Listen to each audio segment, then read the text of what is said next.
啊！無法相信，無法相信。哇！呢個就係我哋嘅屋企個梳化。係慢慢入嚟啊，小心啲，地下有玻璃，慢慢入嚟啊！我幅結婚相，我幅結婚相仲喺度，呢度我老婆同埋幾隻貓，幅相仲喺度。好。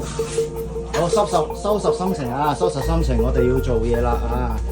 呢個係個客房，入邊仲有啲衫啊，仲有啲雜物，希望一陣可以執到少少啦。廁所 total loss， 全部壞晒，冧晒落嚟。上面嘅情況咧就都燒到七七八八嘅，咁主人房咧就都爆晒玻璃啦，張床褥燒咗大概1/3啦，咁啊。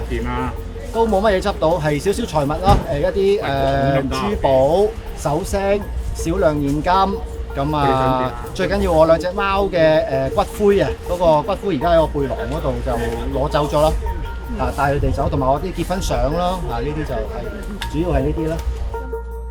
我自己就還好，因為有好多時間做足心理準備啊。咁我老婆就比較情緒大少少啊，因為呢個佢係真係喺個火側邊度走出嚟嘅當日。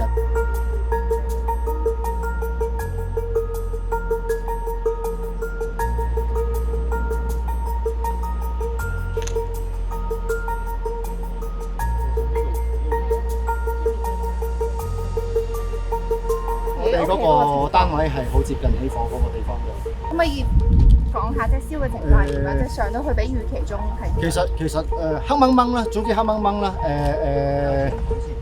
都攞唔翻好多嘢嘅，但係有好多啲衫褲鞋襪啊咁嗰啲就見到都唔捨得啊，即係攞咗先啦。有好多我有時行山嗰啲 Kia 咧，有啲冇燒到，我咪攞咗先。我盡量同自己講唔好有期望啊，因為如果你有期望嘅話咧，上到去你好失望㗎。咁就最緊要而家人冇事啦，我兩隻貓太太當其時同佢逃生咗啦，嗰個已經係最好㗎啦。即係今日上去有乜嘢攞翻咧，全部都係 bonus 嚟嘅。